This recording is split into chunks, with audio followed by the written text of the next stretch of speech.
This episode is brought to you ad-free thanks to all of our wonderful patrons. You can get tons of exclusive content and help us keep the show going by joining at patreon.com/shonenflop. And welcome to this episode of Shonen Flop, where we talk about manga and Shonen Jump that didn't make it big. I'm David. I'm Jordan.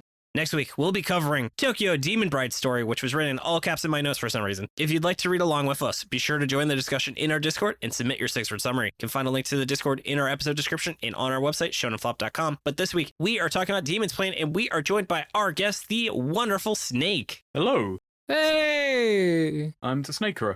Oh my god, it's TehSnakerer! Snake, so excited. I also want to give a big shout out to Dude Rocks, who suggested that we reach out to you for being a guest on the show. So Dude Rocks, thank you very much for doing that. Shonen Flop is about to hit boiling point. That's a reference. I missed my own reference. Oh my god. How did I do that? It's okay. Sometimes we have guests on that Jordan is just so excited to have on. He was like, dude, did you really get Snake on as a guest? I was like, yeah. He was like, oh my fucking god. Yeah. That's very flattering. Thank you very much. Oh, no problem. And then Snake, do you mind telling the listeners who may not be familiar with who you are and what you do? Hello, well, I do very, very long game videos. I tend to focus on Jank and Yakuza and kind of lesser known games and give them a very thorough run through. I try and make it comedic and feel like a journey, something that's nice to sit down and watch, and you get a bit of trivia and you get some weird character speculation and thematic breakdown, kind of what I'm into. And I try and make that fun and breezy. That's awesome. I really loved your video on Neuro. Neuro was great. The exact kind of thing I'm after of, here is this little known game, completely forgotten, lost in time, and doing all this weird stuff with a very earnest story that you're never quite sure like what wavelength it's operating on. It's the kind of game that like would get very low review scores, but still has a lot to it that makes it like worth like playing or at least like consuming in some way. It's basically, I grew up just playing a lot of weird games kind of by accident. I would walk into game stores and my eye would always be drawn to stuff that was ambitious or just sounding like, I was always drawn as a kid to, you get a big open world and you can drive around and do all these insane objectives and carve your own path. And that was in an era before stuff like Minecraft and the big battle royale games and, you know, Fallout RPGs. So it was a lot of mainly Eastern European devs, Ukrainian devs. Eurojank, right? Eurojank, yeah. Doing all this stuff, which the foundation for making it work without glitches wasn't there yet. And then you get stuff like Gangland and Hooligans and stuff that doesn't really happen anymore outside of the indie scene. And then I kind of grew up and I spent a lot of my teen years playing AAA games and then got bored of them again and kind of went back to the source and was reappreciating all the weird games I played as a kid. And that's left me with a very strange sense of taste for what I'm into in terms of games. What's your favorite game you've like discovered or rediscovered lately? Right now, it's the one I'm writing about, which is Spark. The Spark series are all Sonic-like platformers. The first game is 2D, the latter two are 3D. Spark 3 is, this is going to sound like extreme hyperbole, and to most people it will be, but I think genuinely the best Sonic game ever made that doesn't have Sonic's name on it. Whoa, oh man. It takes all of these glitchy ideas that 3D Sonic could never quite get to work and re-examines them and makes them sing, essentially. It's a game that left me wanting more, even though it's like a solid 5-hour 3D speed-based platformer. Oh my god. That's awesome. Definitely gonna watch that video. I might even play Spark 3. I would thoroughly recommend it. Hell yeah. Been writing that video since January, trying to get it right. Oh, jeez. Hell yeah. That is awesome. And then you know what else is awesome? Not Demon's Plan. Yeah, but we still have to talk about it. So why don't we dive into the manga details? Yeah. Take it away, Jordan. All right, so Demon's Plan was written by Okamoto Yoshimichi, who did the story and art, and they had some interesting assistants, including Kei Kamiki, who did, David, a little-known manga called Manga-chan, God of Destruction. You ever hear that? I have. Snake, have you ever heard of that series? I have not, I'm afraid. Manga-chan is actually a series we're doing a long form review on because it's like 80 chapters. And so we actually just released our latest episode where essentially it's about a bunch of elder gods who lose their powers and essentially become the pets of a bunch of like 14-year-old girls. And their Cthulhu parallel is this pink octopus named Magu who essentially acts like a cat. It's actually pretty good. Yep. Our most recent guest, Red from Overly Sarcastic Production, said it's probably the best slice of life manga she's ever read, or was the rare slice of life manga that she did not hate reading. I was going to say it's one of the best she's ever read because she hates the genre. Yeah. So it was very high praise from her. Yes. It broke through that barrier. Ironically, it was something she could comprehend. Oh, that's a good point. Yeah. The next one was Mitsuki Yoda, who did, David, he did Annihilation. That's a series all about Hacker Man. It's essentially imagine if Mr. Robot was a manga, but was also really bad. Yeah. And then Marriage Toxin, which I've never heard of. I think that name has come up before. It might be something that people have asked us to cover. Maybe we also might have mentioned it on the episode when we covered Annihilation. That's a good point. But I don't remember that name at all. But yeah, the author's other works are nothing. They just did nothing. They did 3 one-shots, one which was entered but did not win the Golden Future Cup in 2014. So I guess they do not have a Golden Future. This manga ran between November 21st, 2016 to February 20th, 2017. And oh my God, the series that it replaced was Love Rush. And the series that replaced it, Jordan, was Hungry Marie. Snake, those are both series we've covered on the show. Oh, wow. So not a very successful time period for the magazine. This one just sits awkwardly in between. Yeah. If you couldn't tell, I greatly prefer Hungry Marie to Love Rush. Yeah. And the series that was in it, the same serialization round, was Ole Galazzo by Takematsu Moe, who did Akane Banashi. Just one thing to note, they were the artist, but not the writer for Akane Banashi. Oh, so the good part of Akane Banashi. Wait, no, I was getting confused with Akaboshi. Yeah, Akane Banashi is the one that's about, what is it called? The Japanese comedy that we actually really liked. And yeah, this ran for 12 chapters in 2 volumes. This is a short little one, David. Oh, God, this is one of the shortest things we've ever read. I genuinely was in a panic like, oh God, is this all of it? I need to read all of this before the episode. Hunt it down. Akane Banashi is about Rakugo. Thank you, T. Wolfwood, for reminding me. Oh, yes. I was trying to remember as the same one who wrote the one about the depressed teacher from the same person. I could have it mixed up. The depressed teacher, but yeah. Sayonara Setsugai Sensei? I remember that. That takes me back. That was from 15 years ago. And he did another comedy about Rakugo, which is genuinely impossible to read if you're not Japanese, I imagine, just for the amount of cultural jabs. I'm actually quite surprised that Akane Banashi is actually very approachable, and I actually went to see a Rakugo show after reading it. It's translated by Stephen Paul, who has actually been a guest on the show. Ah. That's right, Stephen Paul. You're a really good translator. Maybe you should come back on the show if you want more praise. Just saying. Maybe mention us a little bit, you know? Anyway, hey, why don't we get into what about the plan of this demon's plan, the plot? Yes, so let's do it. Boro and Carlos are just bros trying to get enough money to make a wish using a mystical item called the Demon's Plan. They know it works because they once saw a dude regain the ability to walk using it. However, costs $1 million. $1 million to use it. And after just working really hard and saving it up, god damn it, Carlos is arrested by a dirty cop. While in prison, the guy who owns the Demon's Plan he kind of happens to show up. He's just there, and he reveals to him that it's fake for some reason. And yeah, the guy who regained his ability to walk, they just got like a able-bodied dude to sit in a wheelchair and then stand up. This drives Carlos nuts, and when Boro finds him, the police station is destroyed and only Carlos is alive, next to a creepy dude called the Patron, patreon.com/shonenflop, who used the actual Demon's Plan to give Carlos superpowers. Boro tries to bring him back and reveals that he has his own Demon's Plan power, red armor, which makes his blood armor. Boro punches Carlos really hard with it, so the Patron takes him and escapes. 3 days later, the Patron appears to Boro and says that he is now a demon called the Protectionist, who will never age and is locked in battle with 107 other demons. They must kill each other, and the last one standing will get a wish because there can be only one. Here we are, born to be kings. We're the princes of the universe. It's Highlander, that's the joke. So Boro gets on a ship and goes to the city where he finds a sexy information broker named Salvia. She doesn't want to help him because she runs a damn business, not a charity. Actually, you know what? She fucking hates guys like Boro. They make her want to puke. But then, David, why can't she stop thinking about him? I don't know. It's not like she cares or anything. Baka. Oh, the Baka. Meanwhile, she keeps watching him getting mugged. What are these feelings? She's feeling David. Popcorn David.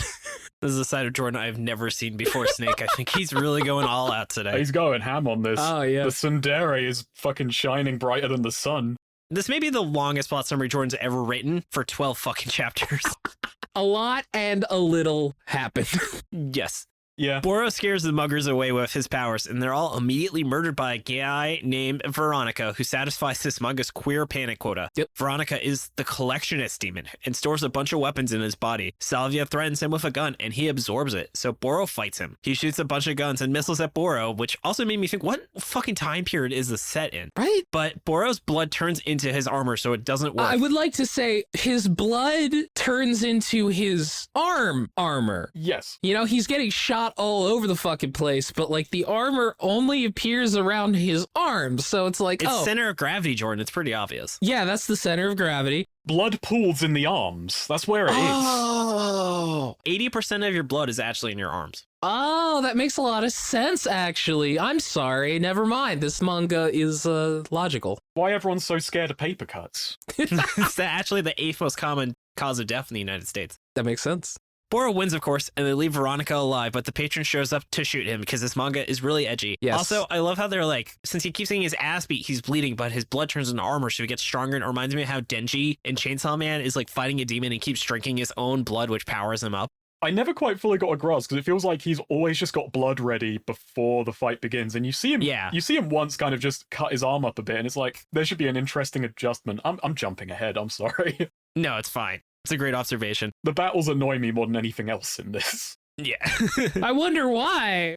Oh, we're going to definitely have a lot of fun talking about this series, but let's get through the plot and characters real quick. Veronica was a piece of shit. Like, it turns out that one time he wanted to marry a girl who died, so I bet you feel like a jerk for hating him now, don't you? Right? Also, Salvia's brother is missing, and he's probably involved with the Demon's plan. She couldn't have just randomly assumed that he was part of the Demon's plan when she heard that it existed. Like, she had to have some kind of pre-knowledge. No, she didn't know what the Demon's plan was. She just knew her brother was missing and maybe involved in a dangerous thing. So then she hears about a random dangerous thing and is like, my brother must be involved.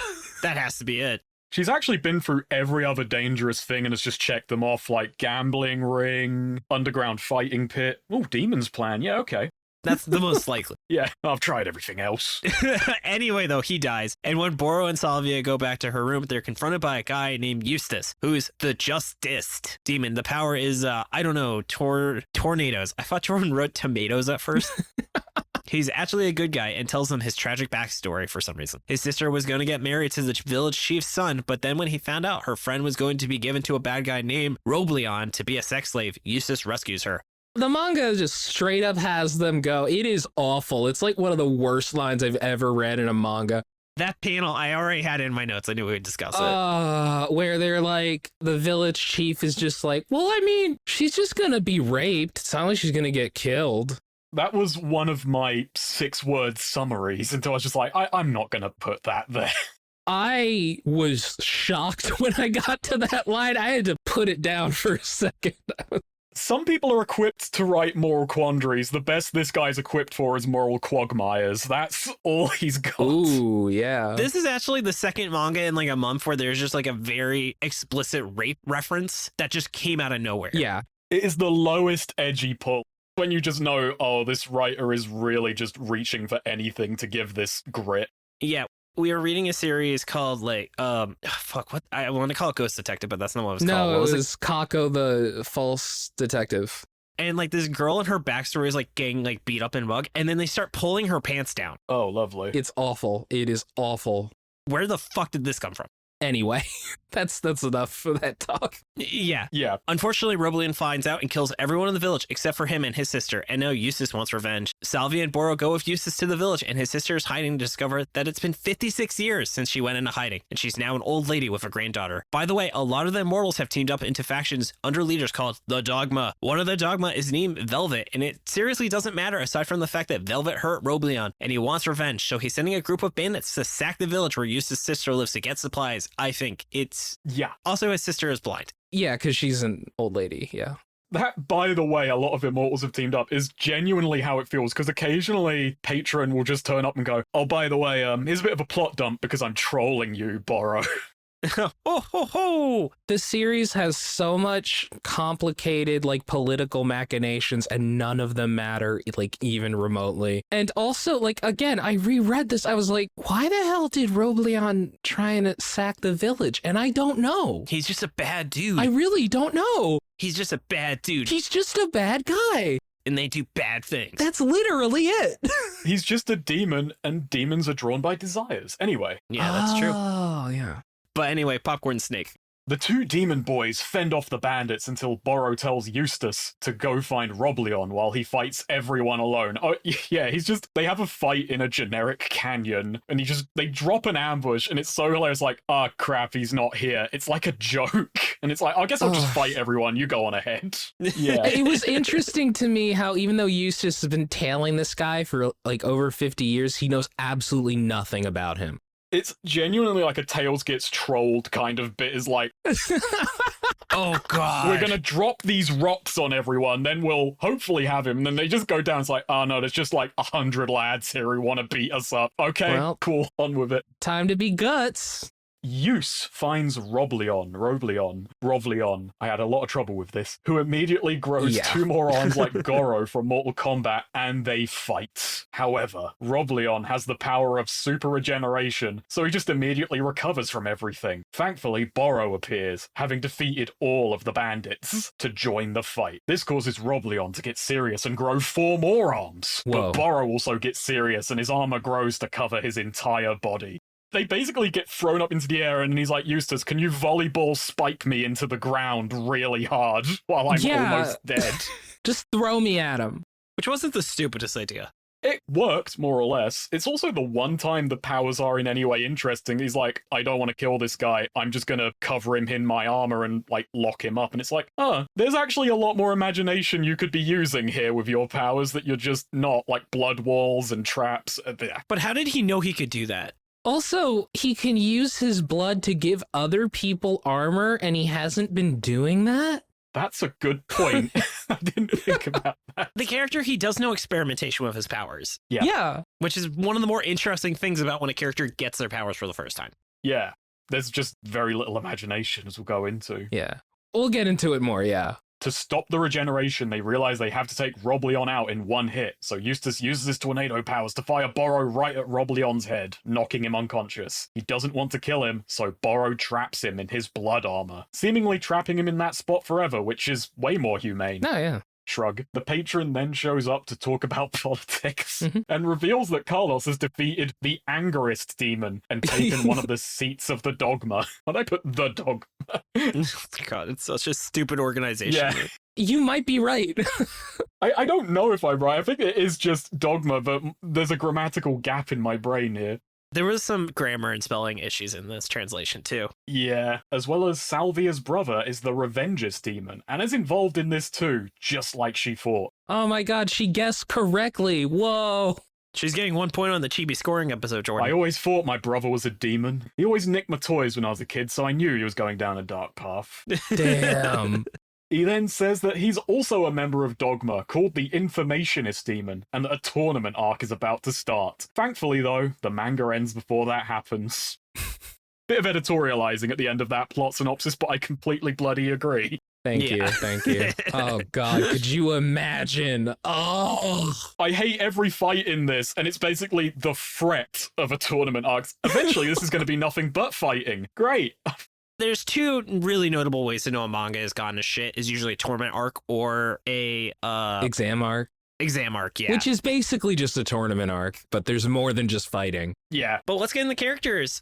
I'll kick things off with Borrow. So he is a pervert. He is a dumb shonen protagonist. He has no family, blood demon powers, and he's stronger he gets the more he bleeds. He's like a really shitty Denji. Now that I put all his pieces together. Well, David, he's a pervert in the first chapter, and then that's never relevant again. I feel it's more accurate to call him a hedonist in the first chapter where he has any character. The translator literally has him say tiggle bitties. Oh yeah, fair point. I think Borrow is boorish. He's Yeah. extremely on the nose about it. Oh, he's just like one of those good boy shonen protagonists, and it's like he's the protectionist kill demon. anyone. He won't kill anyone. He won't do it. He just won't, even though that's the entire thrust of the manga, that like these immortals are fighting and they have to kill each other. He's just like, no, I refuse. I have to protect what's important to me, which includes this cute girl I just met like earlier today, who's been nothing but mean to me. And she literally kicked him out. Yeah. Oh my god. Just to show how good he is, people wrong him, but then he goes, I won't wrong you. I don't want to lose anything more. Lawful good characters are so fun. All the time. You love him. Oh, always, you know. Well, you gotta relate. You gotta have one moral character because the bad guys are just completely irredeemable and one-dimensional. Yeah, the bad guys are so bad. Which maybe, Snake, would you like to talk about Carlos? Sure, Carlos Diarose, a second name that only comes up in a newspaper heading which is filled with the funniest names if you just read them. It's just a snapshot of the terrible naming conventions in this manga, which is to say, no convention, just very annoying words. The names in this series are pretty crazy. Rovleon's name is Rovleon Billy. I laughed when I saw Rovleon Billy. It's really I was good. expecting a farmer with a shotgun to turn up. That is pretty great. What is it, Velvet Glorioso or something? Salvia. Salvia! I think she existed for 2 chapters before I realized her name wasn't Sylvia. Or Saliva. Your saliva. God, it was so hard not to say saliva. Oh, God. Maybe I was on Salvia reading this. But yeah, so Carlos. Carlos Diarose, he's not a pervert. He's smart, kinda a psycho, has demon powers or something. Yeah, the manga never really gets around to what his deal quite is. He has blood wing sword things. I mean, he only appears for like 1 chapter, even though he's supposed to be very important to the plot. I guess he's just not.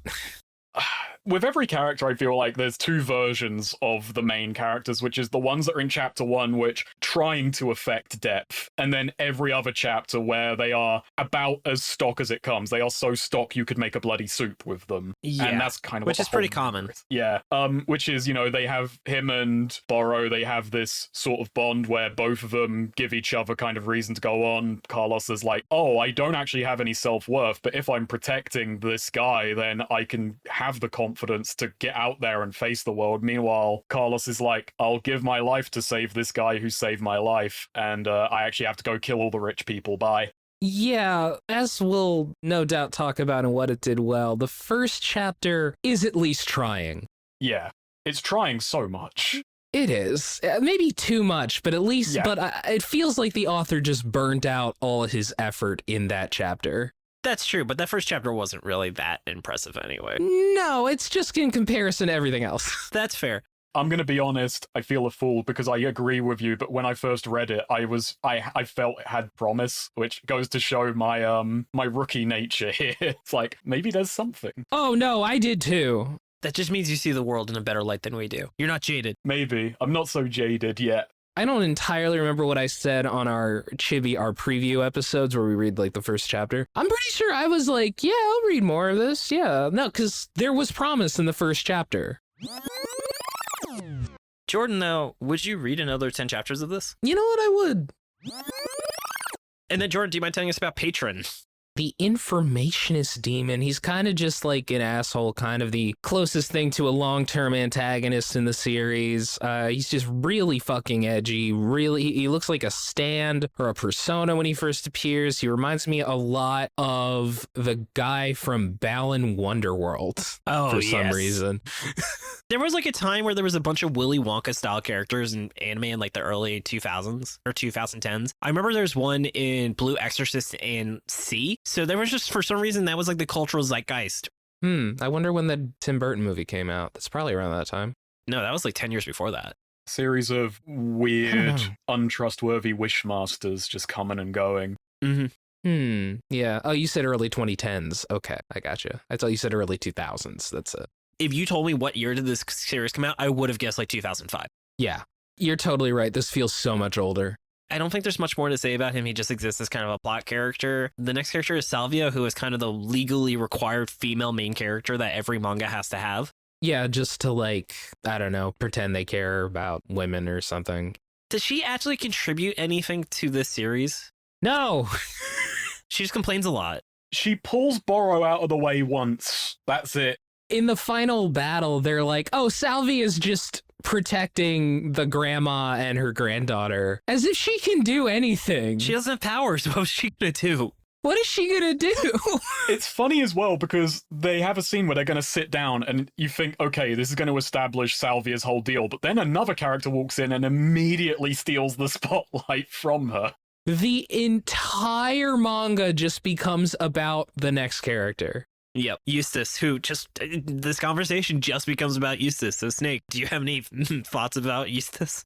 He is a fucking slice of bread dipped in water as far as a character goes. It's basically the same deal. It's like, okay, so Justice Demon, defeat Rob Leon Billy. I am feeling memories of him leaking out of my ears. I'm saying this. Snake, real quick, I would like you to clarify how justice is spelled. Justist.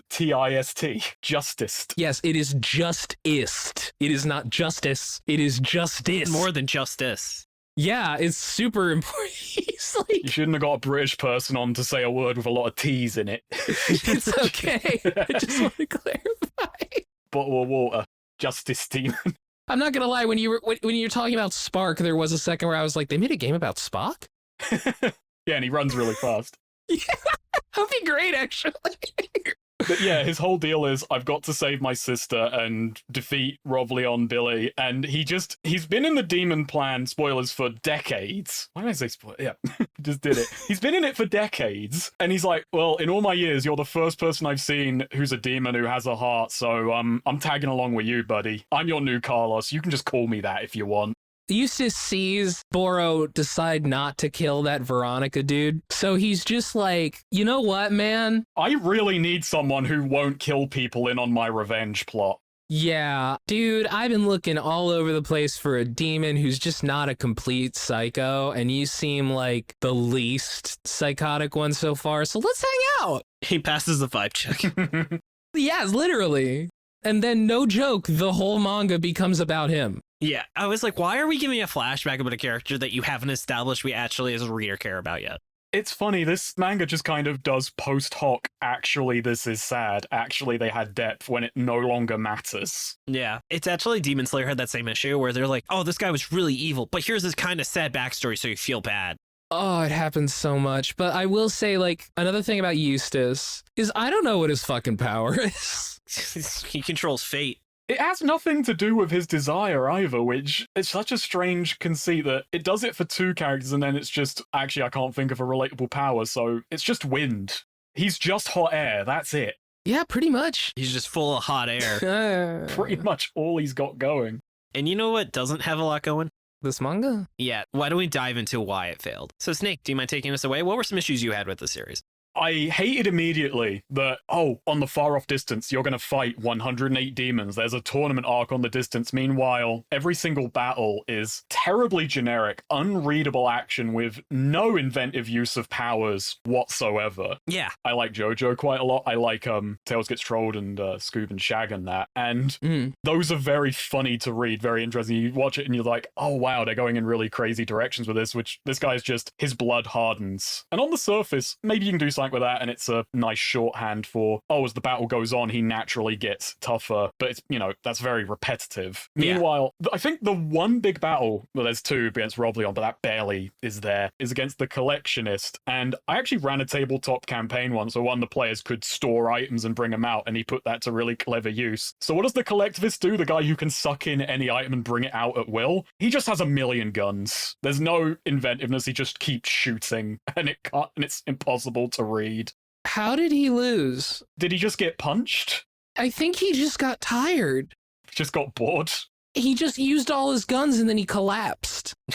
I was reading that chapter and I was like, when he pulled out the missile, I just went, no, hang on, stop. I don't care about this story. I want to know when you broke into a military base. I want to read about that. That's the story I want to know. Wait, this setting has missiles? What year is this? He had a bomb and like Gatling guns and just all kinds of armaments. Like fucking miniguns and shit. Like when are we? Where are we? What is this setting?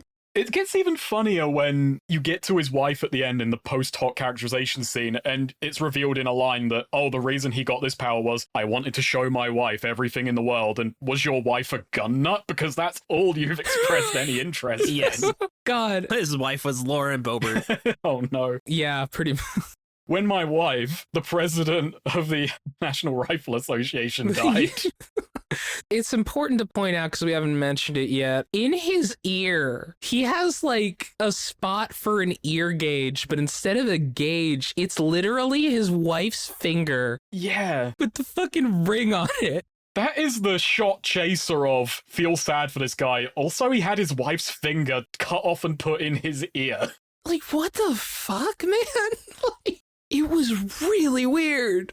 Also, why it failed. Plot that speeds through an incredible amount of nothing happening. God. I think part of that is also the paneling. This is some of the worst paneling I've ever seen, where why is he cramming so many things in every single page?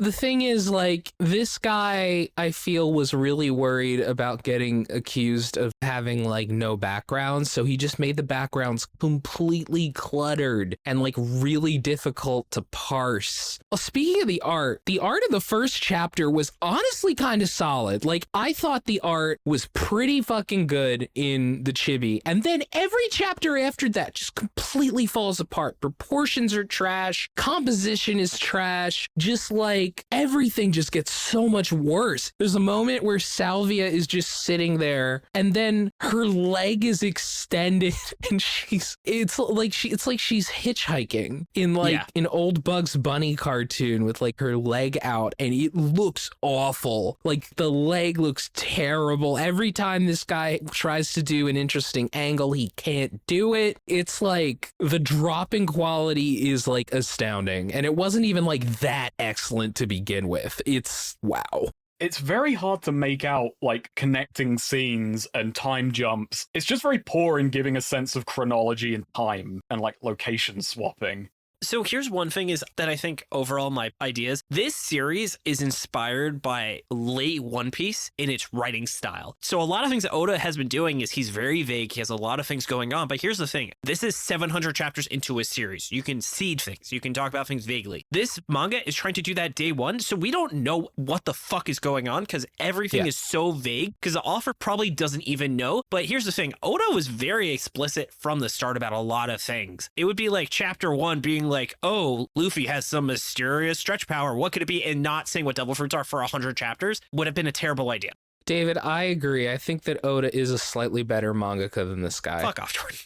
He's clearing the gap. He's doing it. Yeah, he's doing it. It really just feels like nothing happens in this manga. It goes with what you said earlier as just the anachronisms of the setting. There is no set time period. The state of the world is very vague, especially because the first chapter seems to hinge so heavily on a certain theme, which then just falls into the backdrop. The world has no kind of vibe or energy that's in any way consistent, nothing to latch onto.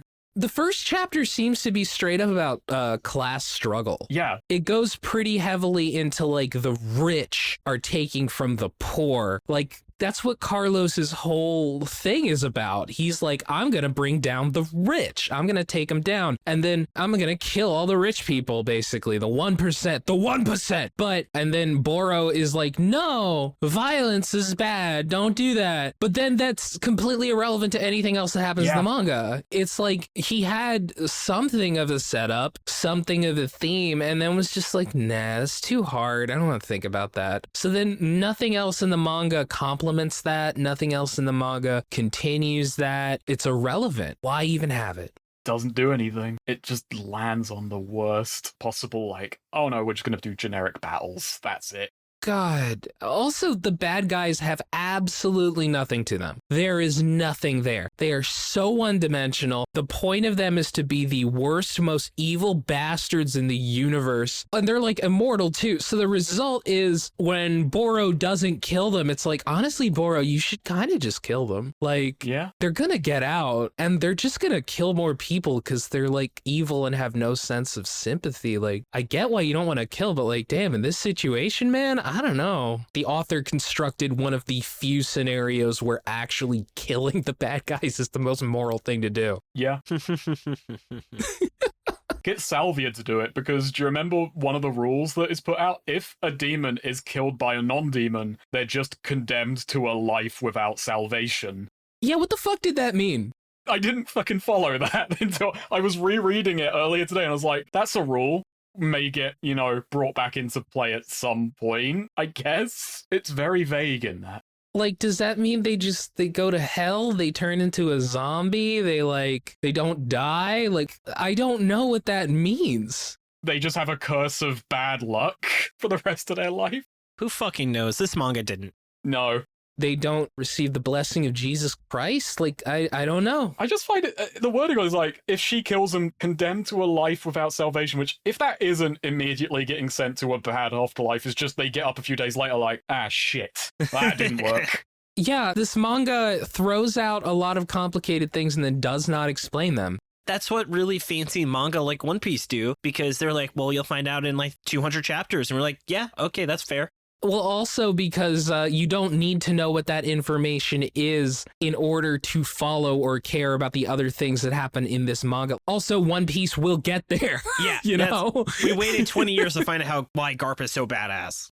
Oh, I still haven't because I'm behind, but yeah. Also, like we've mentioned, the paneling and composition are terrible. I cannot stress enough how terrible it is. There's one panel where Boro is about to punch Eustace, and then the next panel, they're just kind of listening to him, and I was looking at it, and I was like, did he hit him? What happened? Why did they stop? It's trying to do the joke, but there is absolutely no conveyance of kind of time and consequence to communicate. That's a good point. Yeah. By the way to do that joke is just have one sound effect. Boing. Yep. Just have one sound effect conveying that the punch landed. You're done. You did it. And I'm kind of done talking about the negatives, so y'all feel good if we go into what it did well? Oh, quickest section. Yeah, let's go. So, Snake, what would you say are some things you actually liked about this series? When I was picking these mangas, I'm given 3 options. I'm going to say the way I decided to do it was I'm going to read 1 chapter of each and gamble. And I'm going to say, should have picked Blaster Knuckle. I was talking to a friend afterwards because I was really agonizing Blaster Knuckle or Demon's Plan because I was japed by Demon's Plan. And the friend said to me, and I agreed with them, I'm not blaming a friend because I'm the one who picked up that lead and ran with it. Yeah, Blaster Knuckle seems like it might get very one note. I read more Blaster Knuckle. It stays better for longer. Aw, man. Blaster Knuckle, have you played Ultra Kill? Are you familiar with Ultra Kill? I've played a bit, yes. There's a weapon in Ultra Kill that's directly inspired by the weapon in Blaster Knuckle. Nice. So that's how I know Blaster Knuckle, and that's the only thing I know about Blaster Knuckle. Yeah. Yeah, I'll save that for whichever guest is lucky and smart enough to pick Blaster Knuckle. So basically, chapter 1, I feel this note, this is my one of 2 notes for what it did well, and I disagree with it the more we talk about it. In the swirling mess of things that chapter 1 is attempting before settling on, and I'm quoting my note here directly, ... something. Its themes of how rich abuse the poor intrigued me. How kind of rich and powerful kind of bait the poor, and the whole idea of temporarily embarrassed millionaires and bread and circuses, and you keep the poor distracted and struggling, and you divert the blame away from crummy situations, bad economic policy, whatever. Obviously, this manga was never going to be actually clever enough to tackle the nitty-gritty, but you think, it's skimming on the surface. And the first chapter, I found, it has some interesting through lines of, the economic situation. Maybe they'll delve into this. Maybe this will be, kind of rich versus poor, and there'll be an actual theme to it. And here's the especially funny thing about why I still picked this is I was on board for maybe the first 40 pages. I think it's a 50-pager to start with, right? Yeah. And then the moment Patron turns up and it's like, the Demon's Plan is actually real, I should have realized alarm bells should have been ringing for, wait, everything is getting thrown out right here. This is not actually gonna happen. Yeah. Nah, it turns out we need a power system, Snake. Every time. Ironically, a power structure struggle was corrupted by a power system struggle. God damn, it's true. Yeah. That's a good point. That was very clunkily delivered, but I'm not going to correct it. I was just struggling through words there. I mean, pretty much all the good things I have to say are about the first chapter. The first chapter does a lot of good work in making you think the series is not going to be really bad. Yeah. You think it's going to be like kind of worth reading at least? I also like am kind of intrigued by Carlos and Boro's relationship. They seem like they actually care about each other. There's a depth there, like they have a history, like it's kind of complex. Ambiguously gay duo. They are completely codependent on each other for a sense of value and worth and place in the world. Yeah, and then Carlos disappears, and so does everything about that relationship. Like, oh my god, there was like a semi-interesting dynamic, and it just goes out the window after the first chapter, and then there's no kind of remotely interesting relationship after that. Yeah, I also like the second chapter a little bit, where it was just nice seeing people be nice. Oh yes, the boss and the whole thing about the money. That is the last vestige of this kind of theme of, you know, the lower classes are kind of united via this kind of solidarity and they're actually looking out for each other. And it is a nice turnaround because the boss is a hard ass in the first chapter and that, but that is probably the best, most subtle character writing is the way he cares about his employees through this kind of gruff, oh, I've got to be stern to keep them in line kind of deal. Yeah, I'm always a sucker for those hard asses with a heart of gold, you know? Yeah, I did like this one thematic thing, which is a lot of the first chapter is they see the demon's plan and they spend years and years toiling away. By the way, in the worst use of my note-taking ever, I tried to do the maths on what the currency, which is called watts, translates to. I assume it's just like a yen. Yeah, but I did some very stupid maths that which is really boring. I tried to work out how much 1,000,000 watts is. Oh no, what'd you come to? Did you come to any conclusion? Do we want to save this conversation for the miscellaneous thoughts? Yeah, probably better for miscellaneous. So I think that was, like you said, the last bastion of quality. So I guess, shall we go into where it could have gone, or we can say how we would have fixed this series? Oh, boy. So, Jordan, what do you think you would have done to have fixed it? I would have kept the dynamic between Boro and Carlos going. Maybe Boro was chasing Carlos and you would have like little moments where like Carlos would show up because Carlos ceases being a presence in the manga after the first chapter. And I think that was a huge mistake. Carlos should have kept showing up. He should have kept having dialogue and commenting on the things that Boro is doing. I would have cut everything having to do with Eustace. Eustace should not have been a character in this. Yeah, I don't know what the point of his character was. He's like a replacement Carlos with less flavor. It's so terrible. He's like a replacement Boro. Like, he becomes the main character. Good point. Boro stops being the main character when Eustace shows up. I might have cut all the characters after chapter 1. None of them do anything. Yeah, just restart this series from chapter 1. Maybe chapter 2. Your solution is make it a one-shot. Yeah. This is not the first time we suggest that. Let me tell you about a series called Earthchild, which also should have been a one-shot. I also think a really important thing is they show no real sense of him experimenting and progressing his powers. He just straight up like starts using advanced applications of his abilities before he has any sense of mastering the basics, which is even mentioned by the Willy Wonka guy. Yeah. That is actually like kind of interesting. Like there's a section, like we mentioned, where he puts armor on the bad guy to lock him in place. And it is like, wait a minute. You can do that? You could do that? What? Yeah, you never showed that you could do that. Like, there's so many applications of that. Like, what if he uses blood to give other people armor to protect them? That would go with, like, his desire of protectionism, I guess. Yeah. I also think the fact that he could like lock down this like regenerating immortal guy was actually cool because like it would have made it not feel so artificial if the reason Eustace was like, you seem like a solid guy, help me fight this guy, but rather Boro's power was actually like a hard counter to this guy who it kind of is actually now that I think about it, but I think the author didn't even think about that, where if he can restrain someone who can't be stopped, that's your best bet of stopping a guy who has super regenerative abilities. I mean, David, it even has a built-in logical stamina system because you're going to use your blood.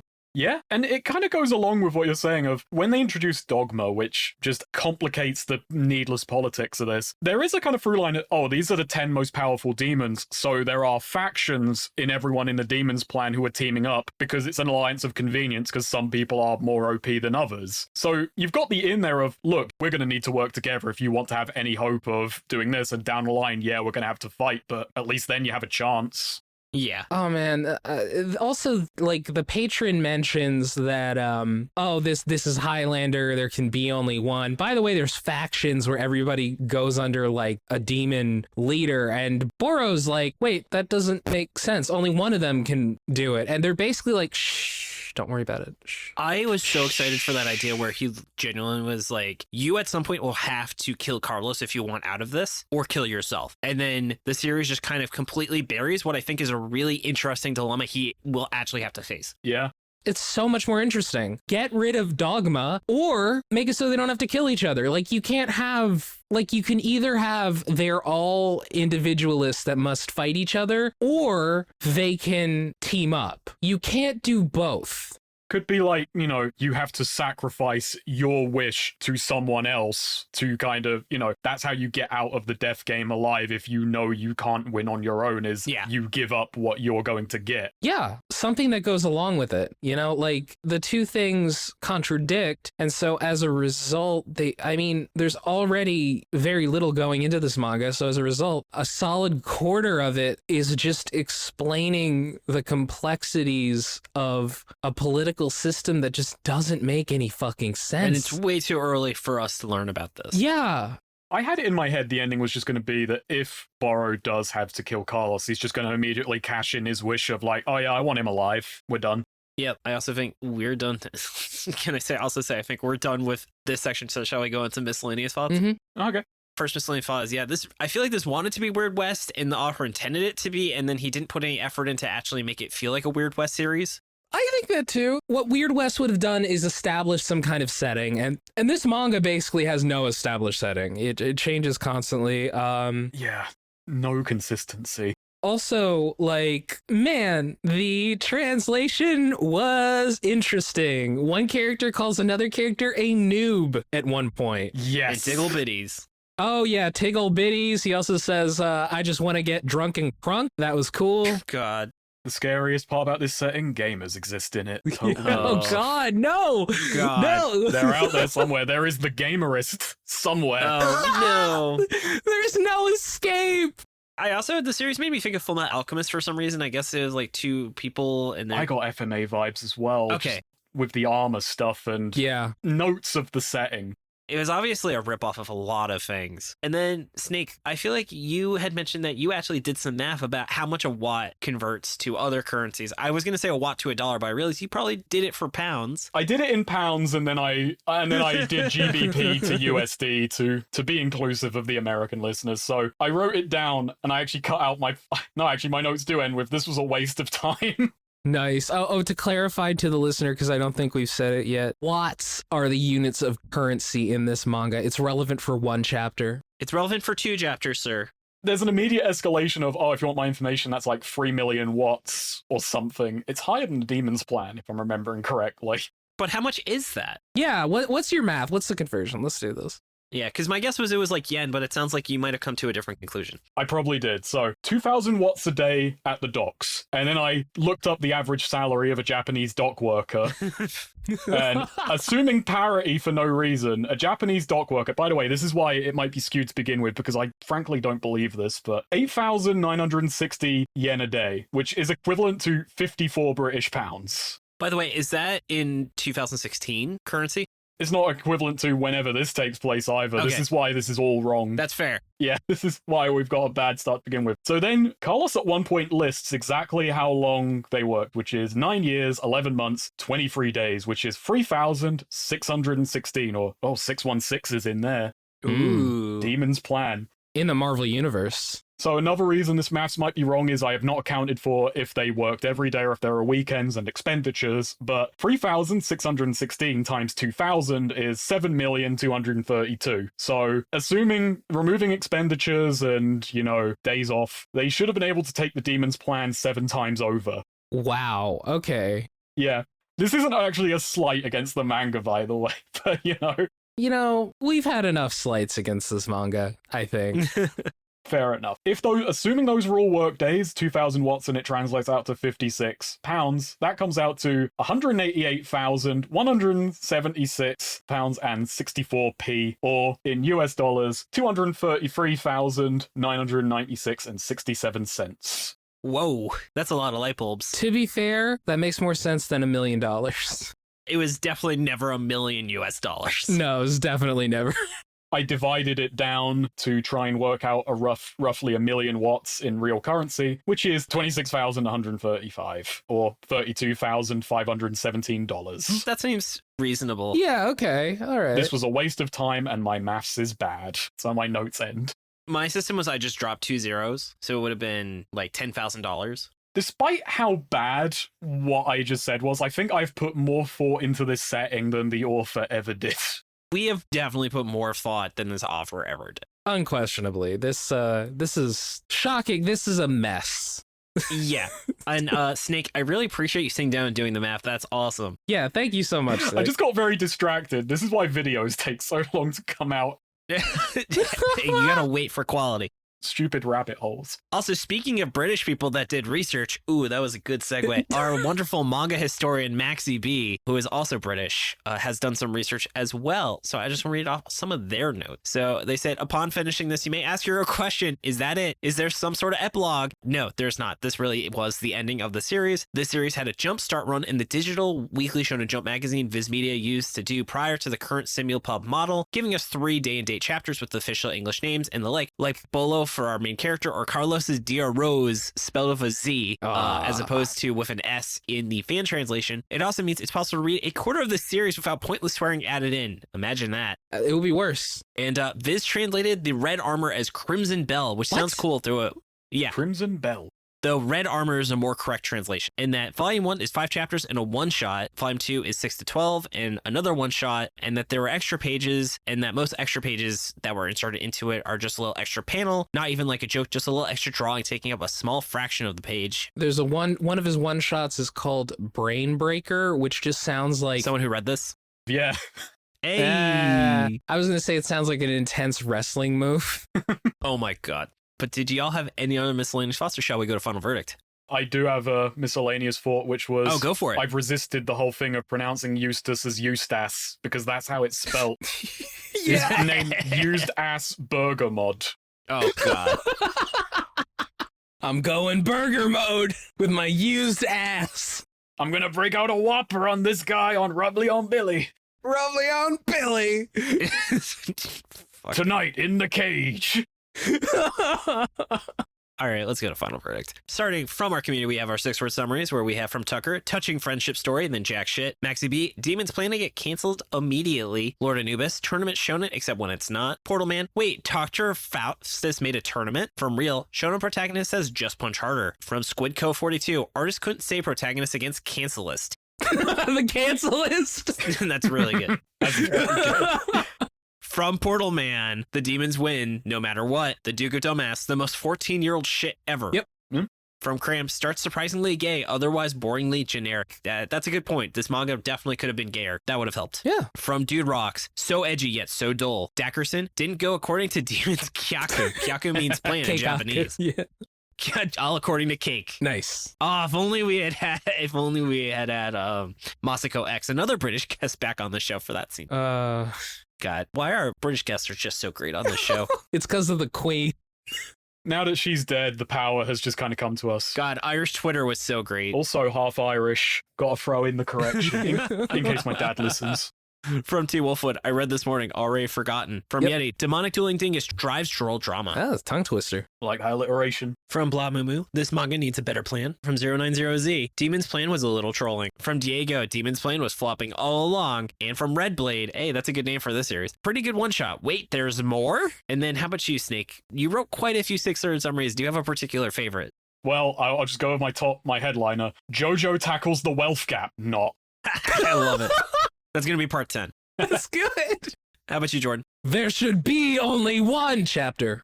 And mine was had no plan, demons or otherwise. Yeah, can't argue. And then finally, was this a flop or not? So Snake, we have 3 categories. We have flop, not a flop, or certified flop, where you would use the word awful to describe this series. I started off on just flop, but I think over the course of the discussion have just moved to certified. I'm confident to say. Yeah, the first 2 chapters are definitely like not that bad, and then it just really shit itself. This is certified flop. This was trash. Yeah. This is certified for me. And then Snake, what would you recommend someone check out instead of reading this? It can be anything. It can be literally anything. It doesn't have to be manga. It can be anything. Not even read, just watch anything. Okay, well, I'll just recommend Scoob and Shag again, but also Spark, which we started off talking about. Yeah, play Spark. It's extremely exciting. Meanwhile, Scoob and Shag, I think, if you're into the kind of battle manga stuff, though, that's a webcomic. You know, if you're into weird powers being used in crazy ways, it's parodic, but genuinely quite hype when it wants to be. Nice. And how about you, Jordan? This is like not related much at all to Demon's Plan, but I've been reading Megan Mog. Oh, God, you're so fucking obsessed with that series right now. I love that series. It's gross. I have a friend who's a massive fan of Megan Mog. It's a series about a witch and her boyfriend who's a cat, and they're all scumbags and do a ton of drugs. It is not for children, not even remotely. There are some absurdly dark pulls in it. It is so dark. They are such scumbags, but it is great if you're a certain type of person like me. The common response to people reading it seems to be, God damn it, I hate that I relate to this and find it funny. By the way, that is Megan Mog with 2 G's, because Megan Mog with 1 G is actually a Dutch children's cartoon. Yes. Traumatized many Dutch children. They're in the same cinematic universe, though. When a Google search goes awry. And my recommendation is to watch The Jury. So this is like a weird semi-scripted prank show where one guy thinks he's on jury duty and everyone else is an actor. Oh. Got a lot of humor similar to like The Office, where the people are just like really weird. Like one person is a transhuman and he keeps making like really shitty robot parts for himself, including he made himself chair pants, which have a chair built into the pants, but then he can't sit in a normal chair. That's really good. Good. It's only like 7 episodes, but it was a really fun show to watch. It's a very good concept for a prank show. Yeah. At the end, though, he's like, fuck, I actually could now have real jury duty after this. Oh, dear. Because this was fake, because he had fake jury. And then, so Jordan, since we thought this was a certified flop, is this the worst series we have ever covered in this show? No, it's pretty bad. This is barely a certified flop, if I have to be honest, compared to some absolute dog shit we've covered. Yeah, you don't know, Snake. The barrel goes further. I learned about the podcast because of the invitation. I did listen to a few episodes and quite liked it, but with... Oh, thank you. With the length of time you've gone on, I can't imagine. Oh, yeah. What has darkened your doors? We've read some of the worst things we've ever... Last year, I think we read maybe 2 series we actually liked. Yeah. Oh, dear. I think we didn't even say we legitimately enjoyed the series we said was our favorite series, which was actually Hungry Marie, which we talked about in this episode. So the depths of absolute garbage we have read continues to surprise us. Yes. This year has already been better because we've read like 2 manga that we kind of like. Well, Tricks Dedicated Witches I would have read recreationally. So essentially that's a series about a magician who gets sent back in time and like has to like trick people into thinking he's a devil by doing magic tricks, and they like actually explain how the magic tricks work. Huh. So you might actually really like it if you like that, like really going into depth and like actually like doing the research and using like a weird power in creative ways. Yeah, that's what I'm into. That's what I kind of like to... Yeah, so I like, no joke, I think you legitimately, and that one ended because the author ran out of ideas, which I'm sure is not a surprise given how hard a subject that is. Yeah. He just stopped. It wasn't even canceled. He was just like, I got nothing. Bye, guys. And then he made another manga instead. I don't know if that's more or less tragic. Well, we wouldn't have covered it if he had kept going. Yeah. It's respectable. It's like, all right, man, I respect that you didn't want to have your manga get worse. All right. Yeah. That one is also super pro LGBT, actually, as well. Yeah. But I think it's enough about that. Let's get into the shoutouts. Snake, thank you so much for being on the show. This was an absolute blast. Where can all of our wonderful listeners find all of the great things you do? Well, I am on YouTube at TehSnakerer, TehSnakerer. I picked that name when I was 12 and I'm stuck with it now.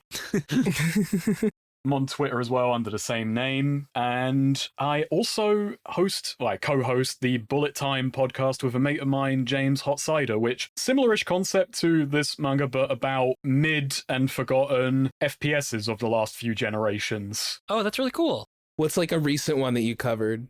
The most recent game we covered was Homefront: The Revolution. Oh, I remember that. Yeah, that was to end off our Free Radical series. We are currently kind of recording for Red Faction and Jurassic Park Trespasser, which... Oh, Trespasser! I'm gonna say Trespasser seemed like exactly the kind of thing you would talk about. Yeah, It required help from a friend of ours and to be a guest on the show and fellow video maker Chariot Rider to get that running on my PC.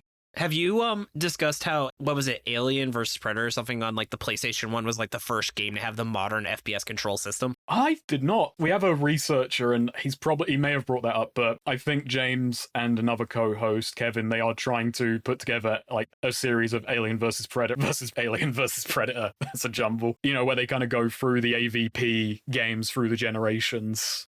I believe it is actually Alien Resurrection. Oh, yes, Jordan's right. I know this because Civi did a video about it, and that's the only reason I know. Yeah, and like reviewers are like, what the fuck is this control system? But it literally has the same control system as Halo like 3 years before Halo came out. Yeah. That's part of the fun of the podcast, is kind of charting these connections and, you know, what history gets set by what made something popular, not what actually invented it so often. Yeah. In about 10 years, every single game is going to reload like Cruelty Squad. Oh boy. Jordan loves Cruelty Squad. It's a good game. Yeah. And then, Jordan, speaking of things that are great, though, I want to say thank you for making the opening ending theme and being a great co-host and helping with editing. Oh, thank you so much for the work that you do, David. I really appreciate it. Oh, no problem. Yeah. I also want to give props to Merliel for the awesome cover art. Find her online at Lyle Mer, and Nigel for being her generous art benefactor. Thank you, Dylan, for assistance for editing. Find his podcast, Anime Out of Context, at animeoutcontext.com. Thanks to Tucker and MaxyBee for assistance with pronunciation, translation, and other miscellaneous research. You can find us on Twitter at ShonenFlopcast and our website, ShonenFlop.com. We're also on Spotify, iTunes, YouTube, or wherever else you get your podcast. We're almost at 1,000 subs, so come join and we'll do a big celebration for that. And come join the Shonen Flop Discord. Open to everyone, patron or not. Come hang out with us and talk about anime, games, or whatever else is on your mind. We also have a monthly movie night. Find a link to it in the show notes or on our site. And if you've been enjoying the podcast and want to help us keep going, consider subscribing to our Patreon. We wouldn't be able to keep the show running without their support. You get a ton of awesome perks. Jordan, what did we release in April for our wonderful patrons? Oh my god. It's our next episode of our coverage on Magu-chan featuring Red from Overly Sarcastic Productions. What a great episode. Oh, she is just the best. What a great guest. Love having her. Oh, man. And you could even be sitting into our recording or listening to the warm-up audio. Find it at patreon.com/shonenflop. And speaking of perks, I'm going to read off some Patreon names real quick. From the top, we have our Chainsaw Man, Dude Man Bro Guy, T-Roo, and when Sean turns 30, he'll digivolve into my ginger daddy, Squee. Moving on down to my favorite tier, the Ravioli tier, where for $10 a month, you can get weekly photos of my puppy, Ravioli. She's a very good girl. We have Chris, Eva, Israfan, Josh Robinson, Karate Chopsticks, Rachel, my wonderful fiance. I wasn't feeling well, and she got me pancakes, and that was really nice of her. Scarl Mirmanen. And we do have to point out every single episode that Rachel pays for photos of her own dog. Yes, she pays for her photos of her own dog. Scarlett Mirmanen and Trevor Schechner. Moving on down to the King of the Force, we have 090Z, Albie, Graham, Shala Florine, Gabe Landau, Jacob Andrew Galloway, Kevin Briggs, Kareemon, Marty, Max Baker, T, the Dungeon Master Next Door, The Real Jory, The Wolf, The Wood, and The Trafalgar, The BB King, BB The, and Tommy Boy. Thank you all so much, along with all of our fantastic Galactic Ball Federation officers and Beast Children. Yes, thank you so much. I love all of you. You're all my children. We're almost done, but Jordan, is there anything you want to add? Yeah, I've been making oil paintings, still doing them. Check them out. My Instagram, Jordan Forbes Art. Yeah, check them out. Give me a job. Someone hire Jordan, please. He's great. I can code, commission me. I don't know. I'm just broke. No. I don't know what else to say. Thank you so much, everybody. Check out Mission Ignition. All right, and then all that's left is sign off. Thank you so much for joining us. Tune in next Monday as we give our first thoughts on Tokyo Demon Bride's story. This has been David. This has been Jordan. This has been Snake. And you've been listening to Shonen Flop. Keep on flopping, floppers. Bye. Yeah.